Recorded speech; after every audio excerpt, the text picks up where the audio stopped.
죽음은 멀리 있는 게 아닙니다.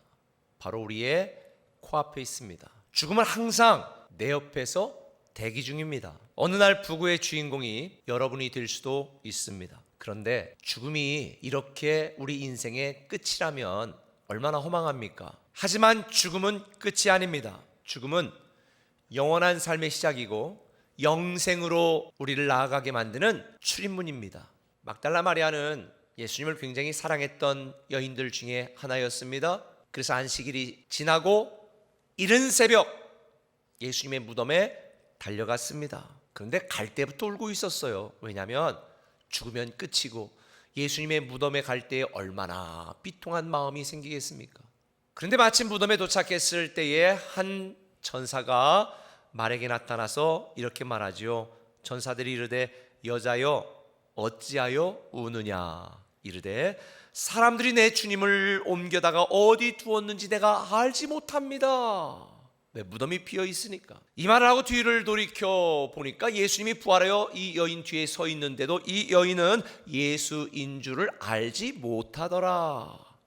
이른 새벽에 어두워서 예수님이 누군지를 알아보지 못했고, 그리고 실제로 사람이 충격을 받으면요 이렇게 사람을 못 알아볼 수 있습니다. 더군다나 결정적으로 이 여인은 사람이 죽으면 끝이지 다시 부활하고 살아난다는 생각을 1도 하지 않고 있었기 때문에 예수님이 부활하여 자기 뒤에 서 있는 걸 보고도 감히 상상도 할 수 없어 예수님인 줄 처음에는 알아보지 못했습니다. 그래서 13절에 뭐라고 말해요? 사람들이 내 주님을 옮겨다가 어디 두었는지 내가 알지 못합니다 라고 대답하는 거예요. 오늘날 이 여인과 같은 상태에 있는 성도들도 꽤 있습니다. 교회는 다니지만 가슴을 치며 슬피 웁니다. 예수님이 다시 사셨다는 이 부활에 대한 믿음이 부족하기 때문입니다. 예수님은 살았습니다. 예수님은 다시 사셨습니다. 예수님은 무덤에 있지 않고 다시 부활하셨습니다. 이 부활 신앙이 있다면 우리는 이전과는 분명히 다른 모습으로 살아가게 되어집니다. 이 부활 신앙이 있다면 우리는 어떻게 될까? 부활의 기쁨을 누리게 되어 있습니다. 우리에게 부활 신앙이 있다면 부활의 기쁨을 누리게 되어 있다. 20절에 보니까 뭐라고 말합니까? 이 말씀을 하시고 손과 옆구리를 보이시니 제자들이 주를 보고 기뻐하더라. 부활의 주님을 여러분들이 분명히 믿는다면 여러분의 삶의 변화를 기대하는 이 놀라운 기쁨이 여러분들에게 있게 되어집니다. 마리아처럼 십자가 달려 죽은 예수님만 기억하지 마세요. 부활의 주님을 본다고 믿는 게 아닙니다. 예수님의 말씀 때문에 믿는 것입니다. 실제적으로 부활한 예수님을 보고도 예수님을 따르지 않은 사람들이 많습니다. 마태복음 28장에 보면 무덤을 지키던 로마 경비병들이 있었습니다. 부활의 첫 목격자입니다. 지진이 일어나며 무덤 문이 저절로 굴러가고 예수님이 부활하신 걸 이들은 다 보았습니다. 그런데도 경비병들은 이 놀라운 장면을 직접 눈으로 목격하고도 권력자들의 돈을 받고 제자들이 예수님의 시체를 훔쳐갔다고 거짓말했습니다. 이 경비병들의 보고를 받은 권력자들도 눈 하나 깜짝하지 않았습니다. 부활은요 직접 본다고 믿어지는 게 아니에요. 죽어도 다시 산다는 이 주님의 말씀을 믿어야 부활이 사실로 믿어지게 되는 것입니다. 마리아도 즉각적으로 알아보지 못했습니다. 심지어 제자들도 예수님이 부활했다는 마리아의 말을 듣고도 믿지 않았습니다. 도마 같은 제자는 다른 제자들이 우리가 다 보았다고 막 흥분하는데도 내가 직접 만져보지 않고는 믿지 않겠다고 말했습니다. 대체 왜 이런 일이 반복될까요? 공통적으로 다시 살아난다는 예수님의 말씀을 믿지 않았기 때문입니다. 천사는 여인들에게 이렇게 말합니다. 그가 여기 계시지 않고 그가 말씀하시던 대로 살아나셨느니라. 와서 그가 누우셨던 걸 봐라. 여기 계시지 않고 그가 살아났다. 예수는 살았다. 말씀대로 살았다. 부활은요 여러분의 이성적인 판단이나 여러분의 감정이나 여러분의 생각으로 믿는 게 아니라 예수님의 말씀을 믿음으로 부활이 믿어지는 거예요. 부활한 예수님을 보고도 처음에 믿지 못했던 이 마리아를 보면서 한 가지 오늘날 성도들의 모습을 발견하게 됩니다. 마리아가 슬피 울고 있죠. 그런데 그 뒤에 부활한 예수님이 이미 계셨어요. 근데 마리아는 깨닫지 못했어요. 우리도 부활한 주님이 우리와 함께 하시고 우리를 도우시고 내 안에 한계를 넘어 일하시는 이 성령님을 통하여 우리를 인도하시는데도 우리는 깨닫지 못하고 눈물을 흘리고 있습니다. 아하, 부활은 깨닫는 거구나. 부활은 보는 게 아니라 깨닫는 거구나. 깨달아 믿는 거구나. 전 이거를 알게 됩니다. 사실 자기 슬픔이 크면 예수님을 볼 수 없습니다. 자기 생각이 많으면 함께 하시는 예수님을 느낄 수 없습니다. 그런데도 부활을 믿지 못하는 자들에게 성경은 이렇게 이야기하죠. 고린도전서 15장 3절 같이 읽습니다. 성경대로 그리스도께서 우리 죄를 위하여 죽으시고 장사 지낸 바 되셨다가 성경대로 사흘 만에 다시 살아나사 게바에게 보이시고 후에 12 제자에게와 그 후에 500여 형제에게 일시에 보이셨나니 그 중에 지금까지 대다수는 살아있고. 아멘. 여기 중요한 말이 뭐예요? 예수님은 성경대로 다시 살아나셨다.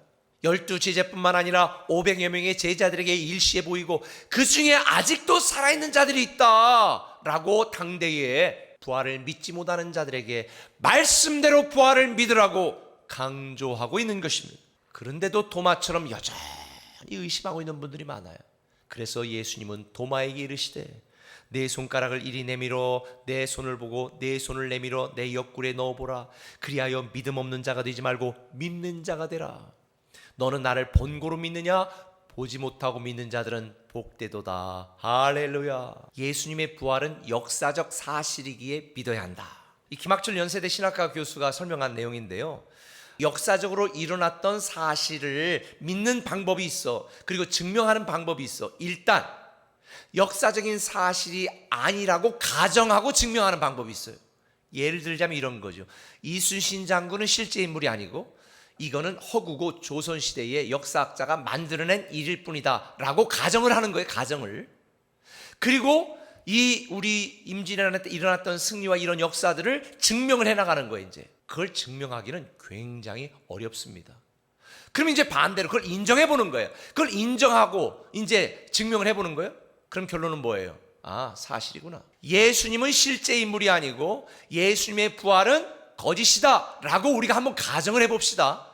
그리고 나서 역사를 한번 우리가 살펴보자고요. 당시 유대 사회의 주류에 속해 있었던 바울이라는 사람이 예수 부활을 증거하는 사람들을 막 다 잡아 죽이다가 어느 날 갑자기 이 사람이 헷가닥 해가지고 예수가 부활했다고 막 주장하는 거예요.